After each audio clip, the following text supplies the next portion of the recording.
Well, everybody, welcome back. This is Shen. I just rolled out of bed actually a few minutes ago. Take a look at this. It is the skill info reveal for Rodya's Indicant's Trial Vav Ego, her new Wrath Burn Ego. And obviously, because Rodya needs a mass attack applicator for every single status, she already has one for sinking in Rhyme Shank. She already has one for Tremor and Effervescent. She already has one as well for Bleed in Sanguine Desire, and now one for Burn as well, it seems, in the Kid's Trial. I haven't really taken a look at this yet, so we'll take a look together. Let's open up real quickly. And it's a gorgeous piece as well. It's a gorgeous artwork as well, with her in the background, this new masquerade woman, plus her as well. And the goose, obviously, you can't forget about the goose. But let's zoom in. Let's take a look at what we're working with here. It is a 2-coin. Wrath skill, Indicant's Trial. Before attack, you gain highest resonance attack weight. Okay, so the attack weight is actually based on the resonance. I assume up to some kind of cap, right? I mean, obviously up to the cap of enemies you can hit. But we did see it hit 7 enemies already. So it is, unlike another AoE that is just as big, such as like Sun Shower, this one is based on attack weight, based on resonance. So it has some kind of tied conditional, but still very strong. Obviously, if you're going to use a burn team with Leo, you're going to have easy access to this as well. And as well, if you're using Magic Bullet, you'll also have access to Wrath as well. So it's not a big deal. It's not hard to hit highest resonance, especially if you're going to do Wrath resonance. After Wrath, after attack, heals the allies with the least HP percent for X% of their max HP, based on highest resonance. Oh, so they're doing like a Garden of Thorns kind of thing. Highest resonant attack weight, and then highest resonant the heal to the team. So there's a kind of a resonance conditional for heal as well. Very similar to Garden of Thorns from Gregor. After attack, X turns, lose Y sanity at turn end. So you're going to be taking damage to your own sanity every turn, but that's a small price to pay because it seems the first hit applies burn. And if this hits the main target, inflict or X plus Wrath Resonance divided by Y Searing Birdcage. Interesting. So that's her new unique burn status. Unique burn status called Searing Birdcage, inflicted to a number of enemies, probably around like 1 or 2, or like 2 or 3, depending on how many Wrath Resonance you can get. I mean, obviously, if you like go crazy in those like chain battles and get like a ton of Wrath Resonance, you could hit like 2 or 3 for sure.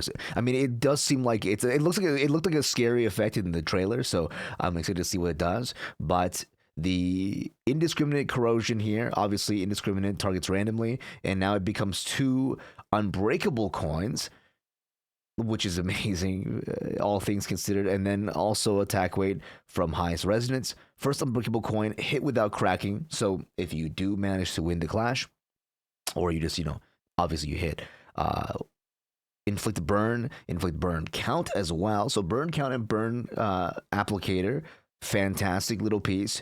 If this hits the main target, inflicts X plus Wrath, not divided by Y resonance. So you can hit like more enemies with Searing Birdcage, it seems, which is like fantastic. And we'll see what that does in a second. The second one does more damage on main target for every burn potency on the main target. So you actually want to use this after you've racked up some burn on the enemy. And then you pop it, or you don't pop the burn, but you do hit it afterwards to bank in this extra damage on the main target. And then apply Wrath power up and Wrath. So it actually, the ego corrosion, this is kind of like the two different parts of Garden of Thorns put separately. Applies Wrath and Wrath damage up to allies. This is gonna be so good for burn teams with that like heavily rely on or like have a lot of Wrath skills. This is gonna be so good. Okay, let's take a look at the ego passive, and then finally look at the Searing Birdcage last. Ego passive says Blazing Amusement. When a target with X plus burn count is defeated, inflicts the burn count on target between all enemies and heals SP as a passive. That's in focus counters between all parts. At max SP, heals one ally with the least SP instead. So, what? Just by having it in your team, you have like a source of SP and you have an SP and heal on yourself. I mean, obviously, like you're trying to like make up for the XP you're losing, right, from Indicant's Trial's regular attack. But even still, like if you never use Indicant's Trial, it's just an SP heal on yourself or an SP heal on your teammate if you're max SP. Like just by Burn seems to have like a lot of SP heal now that you have Leo Association Isong as well. And so we're gonna see like a lot more the ability to use like I'm guessing like the point is Burn is going to be a squad that has like a lot of characters that dip SP in themselves, like not just Dawn Office Sinclair, but a lot of other characters as well. Probably gonna come out and be like, okay, reduce my own SP, and then you're gonna have characters like Yisung and characters like this Ego as well to heal your SP back up instead of relying on Fluid Sac. But yeah, it's super strong for an Ego passive. And then last but not least, we're looking at the Pride and Joy. I'm going to just zoom in a little bit more. The Pride and Joy of this Ego, which is her unique burn. Max 5-stack Searing Birdcage. If the unit has burn, Wrath resist plus X for every stack. Interesting. Turn end, gain bind equal to stack next turn, and then you have the stacks. It's actually not. It is. I thought it was a unique burn. It is not a unique burn. It is a binds applicator. Based. Interesting. Cannot gain additional stacks in this effect while it is already active. Okay, so I'm guessing up to 5 stacks of. Oh, I see. If it hits the main target, it inflicts X plus Wrath. It hits. Okay, I misunderstood what it read as. Comments are gonna be like, "You stupid fuck." No, it applies to the main target. This effect called Searing Birdcage, which on the next turn on the main target. I'm stupid, dude. And then, which is a status effect that applies binds equal to the stack. So you can get like binds 5 on this MFR. I mean, that's kind of good. I mean, all things considered, this is just like kind of gravy. I'll be honest. Like out of everything else, this is kind of gravy. I would love to dump the Indicant's Trial like overclock and really bank Wrath power and damage up next turn.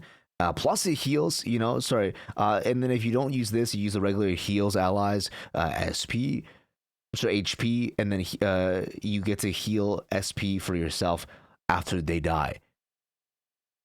Because obviously, like everyone is gonna have burn count. If they get hit by any burn, they'll have some burn count at least, and burn doesn't tick until the end of the turn. So I mean, this is kind of insane. It is really cool. There's a downside, obviously, with the SP debuff, but you have a lot of allies on your team now that have an SP buff. And so this Rodya, currently we have Leo Association Rodya, I believe, as the burn ID. I mean, she'll probably comfortably sit on teams now if whoever you need. Before I was kind of like wishy-washy on who to bring from Leo Association, since we have like more burn egos than burn IDs than we know what to do with, that are really strong. Like Magic Bullet is really great, and now Fire Fist is pretty good too. Very fun character to use. Not like the crazy best, but very fun to use.